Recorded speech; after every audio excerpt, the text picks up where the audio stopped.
ராமர் வரப்போகும் செய்தி கேட்டு மகிழ்ந்த பரதன் ராமரின் பாதுகைகளை தன் தலையில் தாங்கிய வண்ணம் பாதுகைகளுக்கு மேலே வெண்கொற்றிக் கொடையுடனே மந்திரி பிரதானிகளுடன் சகல விதமான மரியாதைகளுடன் ராமரை எதிர்கொண்ட அழைக்க புறப்பட்டான். தாய்மார்கள் மூவரும் அளவு கடந்த மகிழ்ச்சி அடைந்தனர். கௌசலையின் தலைமையில் மூவரும் பல்லக்கில் அமர, சத்ருகனனோ ராமர் வரும் வகையெல்லாம் அலங்காரம் செய்ய வேண்டிய பொறுப்பை ஏற்று அதற்கான ஏற்பாடுகளை சிறப்பாக செய்ய தொடங்கினான். அயோத்தி மக்களும் அனைவரும் ராமர் திரும்பி வெற்றி திருமகளுடன் சீதையுடன் லட்சுமணன் மற்றும் அனைத்து வீரர்களுடன் வரும் செய்தி கேட்டு மகிழ்ச்சி அடைந்ததோடு அல்லாமல் அனைவருமே ராமரை எதிர்கொண்டு அழைக்க விரும்பி நந்தி கிராமம் நோக்கி புறப்பட்டு வர ஆரம்பித்தனர். பொறுத்து பார்க்கக்கூடிய அளவு நேரம் கடந்தும் ராமரை காணாமல் பரதன் கலங்கி ஒரு வானரத்தின் பொறுப்பற்ற பேச்சை நம்பினோமே என எண்ணி அனுமனை விசாரிக்கத் தொடங்கினான். அப்போது விண்ணில் பலத்த சப்தம் எழும்ப புஷ்பகம் தோன்றியது. அதை பார்த்த அனுமன் அதோ அவர்கள் வருகின்றனர் என கூறியே காட்ட பரதனும் மேலே பார்த்தான். ராமர், சீதை, லட்சுமணன், விபீஷ்ணன், சுக்ரீவன் மற்றும் பலர் அமர்ந்திருந்த புஷ்பகம் கண்ணில் பட்டதும் பரதன் தன் இரு கையும் கூப்பிக்கொண்டு ராமரை நோக்கி தொழுத வண்ணம் கண்ணில் நீர் பெருக நின்றான். புஷ்பகம் தரையில் இறங்கியது. பரதன் புஷ்பகத்தால் தூக்கப்பட்டு அதனுள் நுழைய ராமர் அவனை கண்டு மகிழ்வோடு கட்டி அணைத்து தன் பாசத்தை தெரிவித்தார்.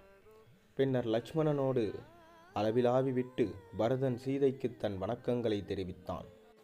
அனைவரையும் பார்த்து ராமருக்கு உதவியதற்காக தன் நன்றியையும் ராமர் போலவே தானும் சத்ருகனனும் நட்போடு பழகுவோம் எனவும் தெரிவித்தான். சுக்ரீவனை நீ எங்கள் 5வது சகோதரன் என்று கூறிய பரதன் விபீஷ்ணனுக்கும் தன் நன்றியை தெரிவித்தான். சத்ருகனனும் அவ்வாறே அனைவரும் தன் மரியாதைகளையும் நன்றியையும் தெரிவிக்க 14 வருஷம் கழித்து சந்திக்கும் தன் தாயை ராமர் வணங்கினார். பின்னர் சுமத்திரை, கைகேயி போன்றோருக்கு தன் வணக்கங்களை தெரிவித்துவிட்டு பின்னர் வசிஷ்டரையும் வணங்கினார். பரதன் ராமரின் பாதுகைகளை அவர் காலடியில் வைத்துவிட்டு அவரை வணங்கி அவரிடம் சொல்கின்றான். நீங்கள் என்னிடம் ஒப்படைத்து விட்டு போயிருந்த ராஜ்யத்தை நான் மீண்டும் தங்களிடம் ஒப்படைக்கின்றேன். உங்கள் அருணினாலும் உதவியினாலும் தானிய கிடங்கும் பொக்கிஷமும் நிரம்பி வழிகின்றது. படை வீரர்கள், அரண்மனை கிடங்குகள் போன்றவற்றை சரிபார்த்து கொள்ளும்படி வேண்டிக் கொள்கின்றேன். பின்னர் அனைவரும் நந்தி கிராம ஆசிரமத்தை அடைந்தனர். ராமர் புஷ்பகம் குபேரனையே போய் அடைய வேண்டும் என விரும்பிய அவ்வாறே அந்த விமானம் மீண்டும் குபேரனையே போய் சேர்ந்தது. பரதன் ராஜ்யபாரத்தை ராமரை ஏற்கும்படி வேண்டினான். அயோத்தியின் உண்மையான அரசரான ராமர் இருக்கும்போது தான் இந்த சுமையை தாங்க முடியாது என தெரிவிக்கின்றான். ராமருக்கு பட்டாபிஷேகத்திற்கு ஏற்பாடுகள் ஆரம்பிக்கப்படுகின்றன. ராமரின் சடைமுடி அவிக்கவிட்டப்பட்டு ஒரு அரசருக்குரிய அலங்காரங்கள் செய்யப்படுகின்றன. லட்சுமணன், பரதன், சத்ருகனன் கூட இருந்து உதவ ராமரின் அலங்காரங்கள் நடக்கின்றன. சீதைக்கு கௌசலியின் மேற்பார்வையில் அரண்மனை பெண்டீரும் சுமத்திரை, கைகேயும் உதவ அலங்காரங்கள் செய்கின்றனர். சுமந்திரர் வழக்கம்போல் அரசனின் தேரை ஓட்டிவர ராமரும் சீதையும் அதில் அமர்ந்தனர். அனைவரும் பின்தொடர நந்தி கிராமத்தில் இருந்து அயோத்தியை வந்தடைந்தனர். ரிஷிகள் வேதம் ஓதினர். தேவகீதம் முழங்கப்பட்டது. வாத்தியங்கள் இசைக்கப்பட்டன. கந்தர்வர்கள் பாடினார்கள். பரதன் தேரோட்டியாக பொறுப்பு ஏற்க, சத்ருகனன் வெண்கொற்றிக் குடை பிடிக்க, லக்ஷ்மணன் சாமரம் வீச, விபீஷணன் இன்னொரு பக்கம் சாமரம் வீச பவனி வருகின்றார் ராமர். மறுநாள் விடியும் முன்னர் 4 பொற்குடங்களில் 4 பக்கத்து சமுத்திரங்களிலிருந்தும் நீர் கொண்டு வரச் சொல்லி ஜாம்பவான், ஹனுமன், கவயன், ரிஷபன் ஆகிய வானர வீரர்களுக்கு பரதன் வேண்டுகோள் விடுக்க அவ்வாறே கொண்டு வரப்பட்டது. பல நதிகளில் இருந்தும் புனித நீர் சேகரிக்கப்பட்டது. விலை உயர்ந்த ரத்தின சிம்மாசனத்தில் ராமரையும் சீதையையும் அமர்த்தினார்கள். பின்னர் வசிஷ்டர், வாமதேவர், ஜாபாலி, காஷ்யபர், காத்யாயனர், கௌதமர், விஜயர் போன்ற ரிஷிகள் வேத மந்திரங்களை முறைப்படி ஓதி புனித நீரினால் ராமருக்கும் சீதைக்கும் பட்டாபிஷேகம் செய்தனர். மனுவின் வம்சத்தில் வந்த பிரசித்தி பெற்ற மன்னர்களினால் அணியப்பட்ட சிறப்பு வாய்ந்த கிரீடம் வசிஷ்டரால் ராமருக்கு அணிவிக்கப்பட்டது. சத்ருகனன் வெண்கொற்றிக் குடை ஏந்த, சுக்ரீவனும் விபீஷணனும் சாமரம் வீச, வாய்தேவன் பொன்னும் மணியும் கலந்த 100 தாமரைகளை கொண்ட மாலையை பரிசாய் கொடுக்க, கந்தர்வர்கள் தேவகானம் இசைக்க ராமர் மணிமுடி சூடினார். ராமரின் பட்டாபிஷேகம் இனிதாய் முடிந்தது. ராமர் அனைவருக்கும் பரிசுகளை வாரி வழங்கினார். தான தருமங்களை அரச முறைப்படி செய்தார். எனினும் நம் இராமாயண கதையின் இன்னும் உத்திரகாண்டம் இருக்கின்றது. சீதைக்கு மீண்டும் மீண்டும் நேரும் துக்கம், அதனால் அவள் பட்ட துன்பங்கள், ராமரின் நிலை, ராமரின் மறைவு அனைத்தையும் பார்க்க போகின்றோம். அதற்கு முன்னரே சற்றே கம்பராமாயணத்தில் ராமர் அயோத்தி திரும்ப முன்னர் பரதனின் நிலை பற்றியும் ராம பட்டாபிஷேகம் பற்றியும் பார்க்கலாம். கம்பர் தம் இராமாயணத்தை பட்டாபிஷேகத்தோடு முடித்திருக்கின்றார். துளசி இராமாயணத்தில் சீதை அக்னி பிரவேசத்தில் அக்னியில் இறங்குவது மாய சீதை என்றும், மாய சீதை அக்னியில் இறங்கி மாயாகி விட்டதையும், பின்னர் உண்மையான சீதை வெளியே வருவதையும் சொல்லி இருக்கின்றார். அதேபோல உத்தரகாண்டம் துளசிதாஸ் எழுதியிருப்பது வால்மீகியில் இருந்து மாறுபட்டே இருக்கின்றது. பொதுவாக இராமாயணத்தை பட்டாபிஷேகத்தோடு தான் முடிப்பார்கள். ராமருக்கு நேரிடும் துக்கத்தை தாங்கும் சக்தி இல்லை என்றோ என்னவோ தெரியவில்லை. ஆனால் நாம் முதலிலிருந்தே ஒரு மனிதன் கதையாகவே பார்த்து வந்திருப்பதால் அந்த மனிதனுக்கு நேரிடும் அனைத்து துன்பங்களையும் பார்த்து விடுவோமே. ராமரின் பட்டாபிஷேகம் முடிந்தது. அனைவருக்கும் பரிசுகள் அளிக்கப்பட்டு அனைத்து கொண்டாட்டங்களும் முடிந்து சில ஆண்டுகள். சீதை முதலாய் கருவுற்றாள். பட்ட மகிழ்ச்சி அல்லவா, அனைவரின் மனமகிழ்ச்சிக்கு கேட்டவா அல்லவா. ராமருக்கும் குதூகலத்தில் ஆழ்ந்தார். சீதையிடம், உனக்கு என்ன இஷ்டமோ அதை நிறைவேற்றி தருவது என்னுடைய பொறுப்பாகும். என்ன வேண்டுமோ கேள் என்கின்றார். பகவான் வந்து உட்கார்ந்தானோ? சீதை கேட்கின்றாள். கிழங்குகளையும் கனிகளையுமே உண்டு நாம் வாழ்ந்து வந்த அந்த காட்டு வாழ்க்கை மீண்டும் ஒருமுறை வாழ ஆசைப்படுகின்றேன். ரிஷி முனிவர்களின் ஆசிரமத்தில் ஒரு நாளாவது அவர்களுடன் பொழுதை கழிக்க ஆசைப்படுகின்றேன் என்று சொல்ல, ராமரும் அதை நிறைவேற்றி தருவதாய் சொல்கின்றார். அப்போது அவரை காண தூதர்கள் வந்திருப்பதாய் தகவல் வர, சீதையை அங்கேயே விட்டுவிட்டு ராமர் மட்டும் வந்திருப்பவர்களைக் கண்டு தன் அரசவை கடமையை நிறைவேற்றும் வண்ணம் செய்தார். அங்கே அறிவிலும் விவேகத்திலும் புத்தி தூரியத்திலும் சிறந்த பலர் அமர்ந்திருக்க பொதுவான பல விஷயங்கள் பேசப்பட்டன, பல முடிவுகள் எடுக்கப்பட்டன.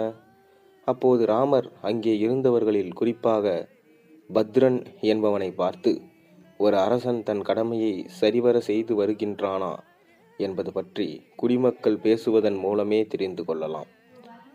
நம் ராஜ்யத்தில் நீங்கள் சென்ற பகுதியில் உள்ள மக்கள் என்ன பேசிக் கொள்கின்றனர்? குறிப்பாக என் ஆட்சியை பற்றியும், என் தம்பிமார்கள் உதவியை பற்றியும், என் மனைவியையும் பட்ட மகிழ்ச்சியுமான சீதையை பற்றியும் என்ன பேசிக் கொள்கின்றனர் என்பதை அறிய விரும்புகிறேன் என்று கேட்கின்றனர். பத்ரன் முதலில் நாட்டு மக்கள் ராமரை மிகவும் புகழ்ந்து பேசுவதையும் அவரது வீரத்தை பாராட்டுவதையும் மட்டுமே சொன்னான். ஆனால் அவன் முழுவதும் உண்மை பேசுகின்றானா என்பதில் சந்தேகம் வரவே, ராமர் அவனை பார்த்து, முழுவதும் உண்மையை சொல்லுங்கள். குறைகள் ஏதேனும் என்னிடம் இருப்பதாய் மக்கள் பேசிக்கொண்டாலும் அவற்றையும் சொல்லுங்கள். அந்த குறையை களைந்து விடுகின்றேன். மக்கள் மனமகிழ்ச்சியே ஒரு மன்னனுக்கு தலையாய கடமையாகும் என்று கேட்கின்றார். பத்ரன் உடனே இரு கைகளையும் கூப்பிய வண்ணம் ராமரை பார்த்து வணங்கிக் கொண்டே, அரசே, மக்கள் நீங்கள் கடல் மேல் பாலம் கட்டி கடல் கடந்தது பற்றியும், ராவணனை வெற்றி கொண்டது பற்றியும், சீதையை மீட்டது பற்றியும் புகழ்ந்தே பேசுகின்றனர். உங்கள் அரசாட்சியிலும் யாதொரு குறையும் அவர்கள் காணவில்லை. ஆனால் ராமருக்கு பெண்ணாசை அதிகமாகிவிட்டது. அதன் காரணமாகவே ராவணனால் பலவந்தமாய் அபகரிக்கப்பட்டு அவனால் மடியில் அமர்த்தப்பட்டு இலங்கைக்கு கொண்டு சென்று அங்கே இராட்சசர்களின் காவலின் கீழ் அசோகவனத்தில் வைக்கப்பட்ட சீதையை ராமர் மீண்டும் சேர்த்து கொண்டு குடும்பம் நடத்துவாரா? எவ்வாறு சீதையை மீண்டும் சேர்த்து கொள்ளலாம்? நம் நாட்டு அரசனே இவ்வாறு இருந்தால் பின்னர் நாம் என்ன செய்வது? நம் மனைவிமார்களும் இவ்வாறு நடந்து கொண்டால் இனி நாமும் அதை சகித்து கொண்டு வாழ வேண்டுமே. யதா ராஜா ததா பிரஜா, அரசன் எவ்வகி அவ்வகி குடிமக்கள் என்று தானே சொல்கின்றனர் என்று பல இடங்களிலும் கிராம மக்கள் கூட பேசுகின்றனர் என்று இவ்விதம் பத்ரன் ராமரிடம் சொன்னான். ராமர் மனம் நொந்து மற்றவர்களை பார்த்து, இதன் முழு விவரம் உங்களில் யாருக்கு தெரியும் என கேட்க, அனைவரும் பத்ரன் சொல்வது உண்மையே எனவும் பல இடங்களிலும் மக்கள் இவ்வாறே பேசிக்கொள்வதாகவும் வேதனையுடனே உறுதி செய்தனர். ராமர் உடனேயே முகவாட்டத்துடனும் நிலைகுலந்த தோற்றத்துடனும் தன் தம்பிகளை அழைத்து ஆலோசனை செய்தார். வந்த தம்பிகள் மூவரும் ராமரின் தோற்றம் அதிர்ச்சியை கொடுத்தது. சீதையை பிரிந்து இருந்தபோது இருந்த தோற்றத்தை விட மோசமான தோற்றத்தில் காட்சியளித்த ராமரை பார்த்த மூவரும் திடுக்கிட்டு நிற்க, தம்பிகளை பார்த்த ராமரின் கண்கள் அருவியாய் நீரை பொழிந்தது.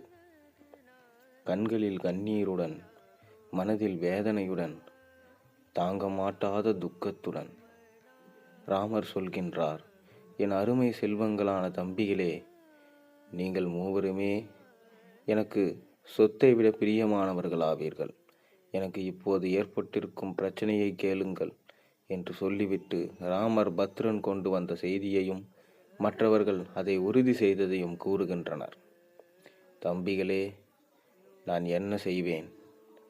நான் பிறந்ததோ புகழ்பெற்ற இக்ஷவாகு குலத்தில், சீதை உதித்ததோ புகழ்பெற்ற ஜனகன் குலத்தில். ராவணனால் அபகரிக்கப்பட்ட சீதை மீட்டதும் உடனே அயோத்திக்கு அழைத்து வருதல் முறையில்லை என்றே அவள் மீது குற்றம் சொன்னேன். ஆனால் என் உள் மனதுக்கு தெரியும், ஜானகி எந்த குற்றமும் அற்ற புனிதமானதவள் எனினும் என் வேண்டுகோளை ஏற்று அவள் அக்னி பிரவேசமும் செய்து விட்டாளே. வானவர்களாலும் தேவர்களாலும் அக்னியாலும் சீதை புனிதமானவள் என உறுதி செய்யப்பட்டிருக்க, இப்போது இந்த ராஜ்யத்து மக்கள் இவ்விதம் பேசுகிறார்கள் என்றால் என்ன செய்வேன் நான்? இந்த அவதூறு பேச்சு ஒரு தீ போல பரவுகின்றது என நினைக்கின்றேன். ஒரு அரசன் என்ற முறையில் நான் அதை தடுக்க வேண்டும். நாட்டு மக்களை இந்த அவதூற்றை பரப்பா வண்ணம் தடுக்க வேண்டும். என்னுடைய குடிமக்களின் நலனுக்காக நான் என் உயிரையும் கொடுத்தாக வேண்டும். இன்னும் சொல்லப்போனால் என் உயிரினும் மேலாக நான் நினைக்கும் உங்களையும் நான் தியாகம் செய்ய வேண்டியிருக்கும். அவ்வாறு இருக்கும்போது சீதையை மட்டும் நான் எவ்வாறு அந்த புறத்தில் வைத்திருக்க முடியும்? சீதையை நான் தியாகம் செய்தே ஆக வேண்டும். ஒரு அரசன் என்ற முறையில் நாட்டு மக்களுக்கு வந்திருக்கும் இந்த சந்தேகத்தை நான் போக்கியே ஆக வேண்டும். ஆகவே லட்சுமணா, சீதையை நீ உடனேயே ரதத்தில் வைத்து அழைத்து சென்று கங்கைக்கு மறுகரையில் வால்மீகி முனிவரின் ஆசிரமத்தில் அருகே விட்டுவிட்டு வந்துவிடு. துன்பம் என்னும் கடலில் நான் மூழ்கியே ஆக வேண்டும் என்ற விதியோ இது? வேண்டாம் வேண்டாம் லட்சுமணா, உன்னிடம் நான் மறுமொழி எதுவும் கேட்கவில்லை. நீ எதுவும் பேச வேண்டாம். நான் சொன்னதை செய்து முடி, அது போதும். என் அருமை சகோதரர்களே, இந்த விஷயத்தில் எந்த சமாதானமும் நீங்கள் எனக்கு செய்ய வேண்டாம். மேலும் சீதையே காட்டுக்கு செல்ல ஆசைப்பட்டாள். ஆகவே லட்சுமணா, சீதையை உடனே அழைத்துச் சென்று கங்கையின் மறுகரையில் விட்டு வா. சுமித்திரையை ரதத்தை தயார் செய்ய சொல்லு. இது என் ஆணை என்று கூறிவிட்டு ராமர் தனி அறைக்கு சென்று விட்டார். லக்ஷ்மணன் கண்களிலிருந்து கண்ணீர் பெருகெடுத்து ஓடியது. பரதனும் சத்ருகனனும் திகைத்து நின்றனர். அக்னி பிரவேசத்தோடு சீதையின் துயரம் முடியவில்லை. இப்போது மற்றொரு துயரம் அவளை ஆக்கிரமிக்கின்றது. மேலும் மேலும் சீதை படும் துயரங்களுக்கு காரணம் என்ன? அதை நாம் கதையின் ஆரம்பத்திலேயே பார்த்தோம் இல்லையா? இந்த கதையிலிருந்து உங்களுக்கு என்ன தெரிஞ்சது? மறக்காம கீழே கமெண்ட்டில் சொல்லுங்கள். மேலும் சேனலில் போடுற ஒரு வீடியோ பிடிச்சிருந்தா மறக்காம சேனலுக்கு சப்ஸ்கிரைப் பண்ணி லைக் பண்ணுங்கள், பெல் ஐகானை ப்ரெஸ் பண்ணுங்கள். அப்போ தான் நான் போகிற வீடியோஸ் எல்லாம் நோட்டிஃபிகேஷனாக வந்து சேரும். நாளை ஒரு நல்ல அருமையான கதையோடு உங்களை சந்திக்கின்றேன். அதுவரை உங்களுக்கு விடைபெறுகின்றேன். நன்றி, வணக்கம்.